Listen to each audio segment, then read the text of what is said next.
Assalamualaikum warahmatullahi wabarakatuh.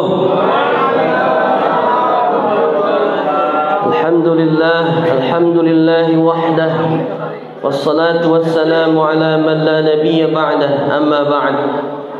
Bapak, Ibu, adik-adik, saudara-saudara, hadirin hadirat, qaimin, qaimat, jamaah salat isya dan salat tarawih yang insyaallah kita sama-sama mendapatkan limpahan rahmat dari Allah Subhanahu wa taala. Puji syukur kita panjatkan atas segala limpahan rahmat dan nikmat. Salawat dan salam semoga tetap selalu tercurah kepada baginda Nabi besar Muhammad sallallahu alaihi wa alihi wasallam. Allah berfirman di dalam surah Maryam, yaitu tepatnya pada ayat 59, yang bunyinya sebagai berikut. A'udzubillahi minasyaitonirrajim. Bismillahirrahmanirrahim. Fakhalafa min ba'dihim khalfun adha'us salata wattaba'us syahawat fasawfa yalqawna ghayya. Ayat ini menggambarkan kepada kita bahwa Allah Subhanahu wa ta'ala ketika ayat ini diturunkan 14 abad tahun yang lalu atau sekitar 15 abad tahun yang lalu, bahwa akan di akhir zaman nanti akan ada sekelompok manusia yang ini sudah hampir mendekati kiamat. Ya, mudah-mudahan kita nggak sampai ke situ ya. Ya, kalau sampai kiamat berarti nggak ada yang beriman. Ini buktinya ayat ini bunyi bahwa nanti di akhir zaman itu kelompok manusia akan mengalami kekacauan hidup. Ya, hidup kacau, hidup semrawut, walaupun di situ bergelimang harta. Jangan dikira miskin, kaya. Walaupun kehidupannya semua dipenuhi dengan kehidupan dunia dan gemerlapnya. Tetapi kenapa hidupnya menjadi kacau? Tetapi kenapa hidupnya menjadi tidak damai dan tidak tentram? Sebabnya dua. Yang pertama adalah adha'us shalah. Dan ini pun terjadi. Walaupun ini mendekati hari kiamat, ini pun akan terjadi pada kehidupan kita, kehidupan keluarga kita, kehidupan bernegara kita. Maka akan menjadi kacau suasananya. Kalau yang pertama, menyia-nyiakan salat. Hati-hati dengan menyia-nyiakan salat. Saya tidak berbicara orang yang tidak salat. Kalau orang yang tidak salat sih ya udah pasti dah. Udah hancur lebur hidupnya. Ya. Ini orang yang menyia-nyiakan salat. Siapakah mereka orang-orang yang menyia-nyiakan salat? Yang pertama adalah mereka yang suka melalaikan salat, menunda-nunda waktu salat. Ini yang pertama. Makanya kalau ada orang yang ketika dipanggil, hayya 'alas shalah,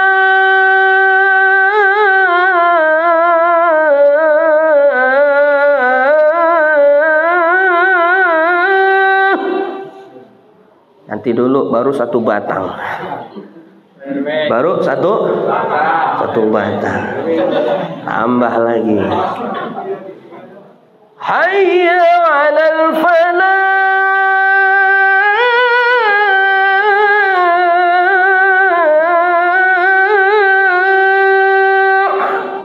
Tanggung kopinya baru setengah. Kopinya baru setengah. Nah, Allahu Akbar, Allahu Akbar, asyhadu an la ilaha illallah. Aduh, buru-buru baru ngambil wudu.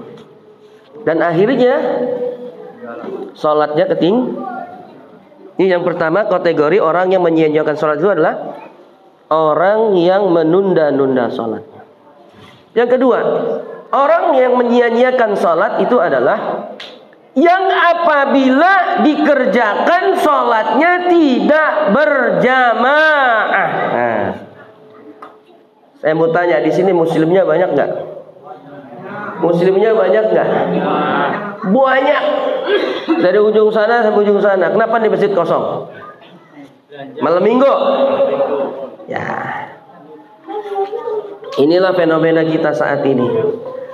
Sementara masjid dihias begitu indah, ini kan bagus masjid itu.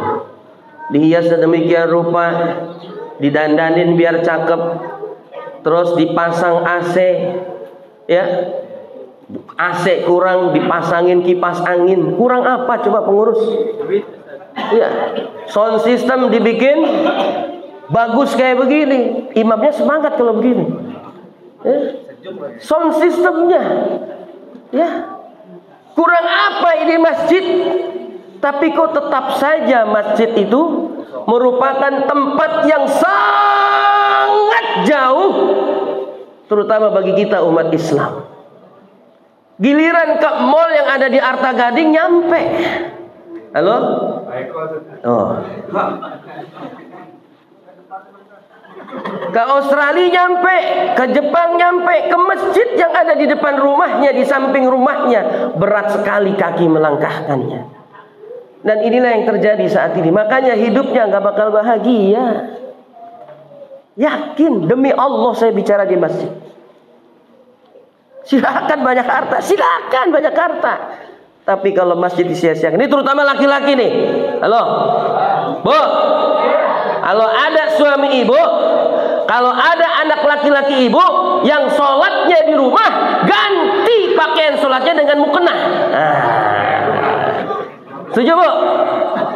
Bu, setuju ya? Kalau suami ibu sholat di rumah, bang, nih pakai mukena gitu. Berarti dia bukan laki-laki soleh, tapi solehahnya gitu. Ini niat-niatan sholat. Nah, yang terakhir, yang ketiga, orang yang masuk kategori menyanyiakan sholat itu, kata ulama, mereka adalah orang-orang yang sholat yang tidak khusyuk. Lagi sholat, ingat semuanya. Pas lagi di luar sholat, nggak inget. Lagi sholat, inget. Pas di luar sholat, nggak inget. Bu, lagi sholat, Allahu Akbar, hujan. Cucian baru kering dikit. Kira-kira ibu berhenti sholat apa ngambilin jemuran? Bu, ibu-ibunya ada apa enggak sih? Oh ada. Kira-kira gimana, Bu?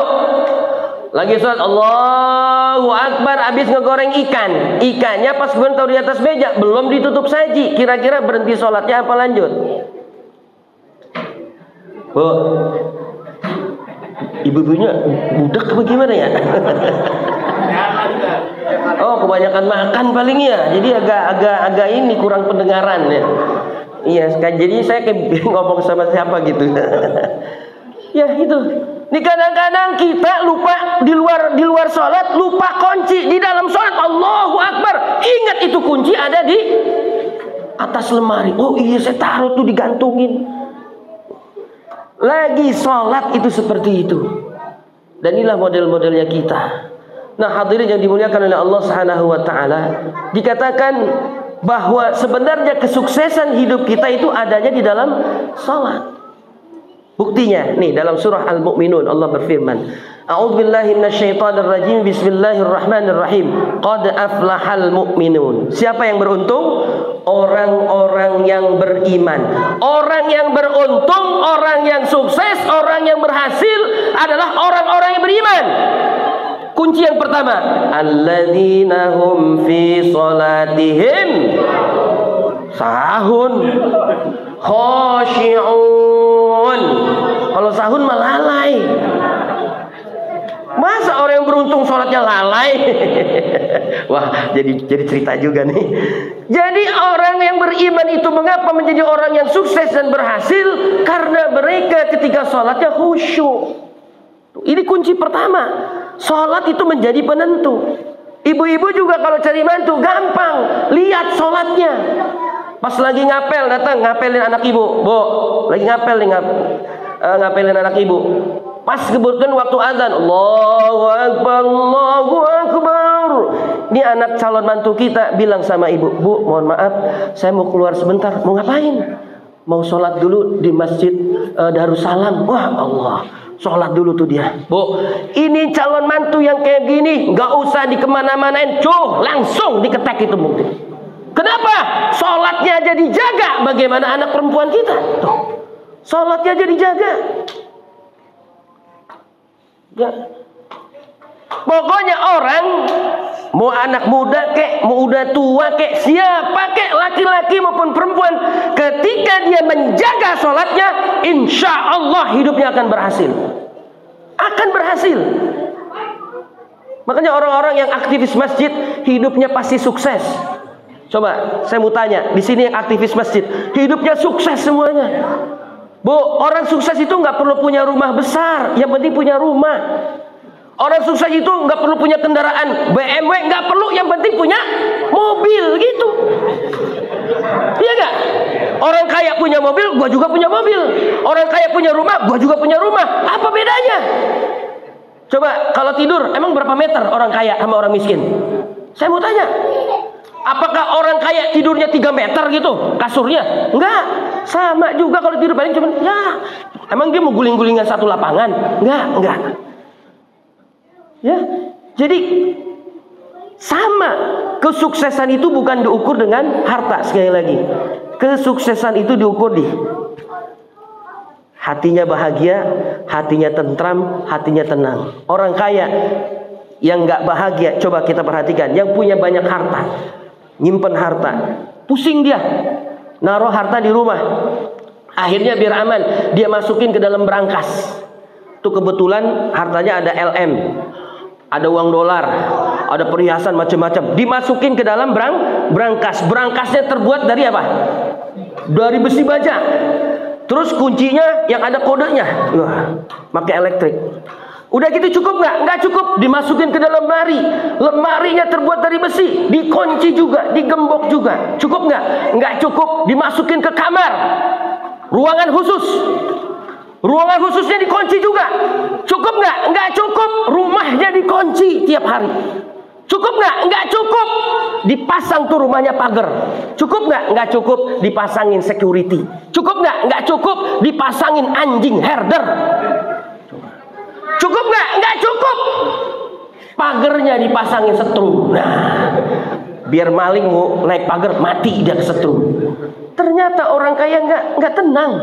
Coba orang miskin tidur di rumah pintu ngablak, terbuka pintu, tidurnya ngiler dia, ngangap gitu. Dia nggak merasa khawatir kalau maling bakal masuk. Orang rumahnya nggak ada hartanya. Bagaimana maling gitu kan? Nah ini yang pertama nih, ada usaha. Yang kedua, singkat. Yang kedua adalah dikatakan wattaba'us syahawat. Orang-orang yang suka memperturutkan hawa nafsunya. Halo? Yang suka ngandelin apa? Bawaannya tuh nafsunya gede banget. Akhirnya apa? Dia nggak bisa mengontrol diri. Orang yang tidak bisa mengekang hawa nafsunya laksana binatang, bahkan lebih hina, lebih sesat, lebih bejat kelakuannya ketimbang binatang. Kenapa? Orang yang memperturutkan hawa nafsunya, otaknya otaknya nggak main, akalnya nggak berjalan, hukum norma apapun tidak akan dilaksanakan. Karena apa? Yang dipenuhinya hanya 2, urusan perut sama urusan bawah. Urusan perut sama urusan bawah. Urusan bawah apa kira-kira? Urusan biologis. Ya, kalau gitu apa bedanya manusia dengan binatang? Makanya manusia lebih sesat ketimbang binatang, kadang memperturutkan hawa nafsunya. Coba saya mau tanya, sapi, kambing, apalagi? Kebo, ya makannya apa? Pak Haji, makannya rumput ya? Dikasih sate nggak mau, apalagi dikasih besi nggak mau dia. Dikasih besi nggak mau, dikasih aspal nggak mau, dikasih jembatan nggak mau, dikasih kipas angin nggak mau. Giliran manusia apa aja dimakan. Coba, ya timah dimakan, BBM dimakan, logam mulia dimakan, semua dimakan. Makanya di Indonesia penuh dengan orang-orang yang memperturutkan hawa nafsu. 300 triliun masih kurang, 950 triliun masih kurang. 5.900 triliun juga masih kurang. Uang zakat juga akhirnya dikorupsi juga. Ini gara-gara manusia yang suka memperturutkan hawa nafsunya. Makanya negara kita rusak, hancur gara-gara apa? Gara-gara pejabat-pejabat kita yang memperturutkan hawa nafsunya. Negara mulai dari mana? Mulai dari bawah. Dari bawah, dari keluarga yang senantiasa memperturutkan hawa nafsu, maka rumah tangganya pun akan hancur. Suami istri yang dikit-dikit marah, dikit-dikit marah, dikit-dikit cerai, dikit-dikit cerai, kira-kira rusak gak rumah tangganya? Kenapa? Karena memperturutkan hawa nafsu. Coba sekarang nanti hari Senin ya Pak ya, Bapak-bapak lihat hari Senin di pengadilan agama yang ada di Pelumpang tuh, di seberangnya pengadilan akhirat Kober, ya kan? Di seberangnya pengadilan dunia. Coba lihat di situ banyak orang-orang yang memperturutkan hawa nafsunya, terutama mohon maaf di kalangan para wanita. Makanya perempuan itu nggak mendapatkan hak untuk mendapatkan cerai. Kalau wanita diberikan hak untuk mencerai, satu hari itu bisa minta 100 kali dia minta cerai kepada suaminya. Makanya wanita gak dikasih hak talak. Yang dikasih hak talak itu laki-laki. Laki-laki itu dia lebih memainkan otaknya. Nah, coba kita perhatikan di pengadilan agama saat ini, betapa banyak para wanita yang senantiasa memperturutkan hawa nafsunya sehingga mereka memohon kepada para hakim untuk minta supaya dia digugat cerai. Dan itu banyak di kalangan kita saat ini. Begitu pula para laki-lakinya yang disebabkan karena mungkin ada janda molek di samping tetangga gitu kan. Wah, ini kayaknya istri gue udah agak kendor nih dikit nih. Wah, melihat tetangga lebih kuat apa lebih ini ya, kenceng kan. Wah, udah. Akhirnya beribu-ribu alasan istrinya dicerai. Memperturutkan hawa nafsunya. Nah, Bapak Ibu hadirin hadirat yang dimuliakan oleh Allah Subhanahu wa taala, obat daripada semua itu adanya di bulan Ramadan ini. Ya, obat daripada semuanya tadi, bagaimana kita agar tidak menyia-nyiakan salat dan tidak memperturutkan hawa nafsu, adanya di bulan suci Ramadan. Bulan suci Ramadan ada 2 kegiatan. Pertama, kegiatan Siam di siang harinya, yaitu kita menahan hawa nafsu kita. Iya nggak? Yang ditahan hawa nafsu kan? Yang pertama, hawa nafsu makan dan minum, serta hawa nafsu untuk melakukan hubungan biologis. Ini hawa nafsu yang kita kekang. Coba, yang tadinya halal jadi haram kalau belum waktunya. Dari mulai terbit fajar sampai terbenam matahari, ditahan kita supaya mengekang hawa nafsu. Nah, nafsu itu bisa tahan, nafsu itu bisa kita kekang dengan puasa yang kita kerjakan. Nggak tanggung-tanggung loh. Ini karena saking beratnya melawan hawa nafsu, Allah membina kita 1 bulan penuh. Ini menunjukkan betapa Allah kasih sayang kepada kita. Artinya apa? Biar kita ini bisa mengekang hawa nafsu kita. Nafsu itu biar bisa kita kekang seperti kuda. Kalau kita mau belokin tinggal tarik aja belok kanan. Kita tarik tambang ke kanan. Kalau belok kiri kita tarik tambang kiri. Kalau mau berhenti tarik aja dua-duanya gitu. Itu kuda akan berhenti. Nah, itulah nafsu kita kekang. Yang mengekang itu pendidikan Ramadan yang kita kerjakan. Nah, selanjutnya di bulan suci Ramadan ada kegiatan yang namanya Qiyamul Ramadan. Kalau tadi Siyamul Ramadan, kalau malamnya Qiyamul Ramadan. Artinya apa? Dengan kita melaksanakan Qiyamul Ramadan, nggak tanggung-tanggung, tidak ada kegiatan sholat yang dikerjakan selama 1 bulan full kecuali di bulan suci Ramadan. Apa itu sholatnya? Namanya sholatnya khusus. Salat taraweh. Ada yang 20, ada yang 10, ada yang 36. Terserah asal kuat aja. Kalau di sini dari dulu maunya 20. Kerjakan 20. Cuman kerjain yang benar. Tumak ninahnya, bacaannya dan sebagainya. Tujuannya untuk apa? Agar kita membiasakan diri melaksanakan sholat gitu. Jadi pas ketika kita melaksanakan sholat nanti di luar bulan Ramadan, kita udah nggak tanggung-tanggung lagi. Gua udah ngerjain 20 rakaat sekaligus tuh, begitu. sekaligus 20 rakaat, bahkan 23 gua kerjain tiap malam. Akhirnya apa? Setelah Ramadan kita sudah terbiasa sholat. Ini pendidikan yang Allah berikan kepada kita, pendidikan yang gak tanggung-tanggung. Tujuannya untuk apa? Agar kita menjadi orang yang sukses. Orang yang sukses dalam Al-Quran disebutkan la'allakum tattaqun. Itu orang sukses, Pak. Ya, orang yang sukses itu tiada lain adalah orang yang mencapai derajat takwa. Di luar itu tidak sukses. Di luar itu tidak sukses. Yang sukses adalah orang-orang yang bertakwa. Nah, Allah menginginkan kebaikan untuk kita agar menuju ke sana. Karena output dari puasa la'allakum tattaqun, agar kita menjadi orang-orang yang bertakwa. Maka dari itu mudah-mudahan kita mohon, Pak, mohon kekuatan kepada Allah, karena Allah itu maha kuat. Kuat untuk apa? Kuat untuk melaksanakan ibadah, baik itu ibadah siam maupun ibadah qiyam kita. Mudah-mudahan sampai akhirnya kita akan bisa melaksanakan, sehingga kita akan menjadi orang-orang yang sukses, yaitu orang-orang yang mencapai derajat takwa. Dan insya Allah orang-orang yang mencapai derajat takwa sudah dapat dipastikan akan dimasukkan ke dalam surga. Amin ya rabbal alamin. Demikian. Assalamualaikum warahmatullahi wabarakatuh.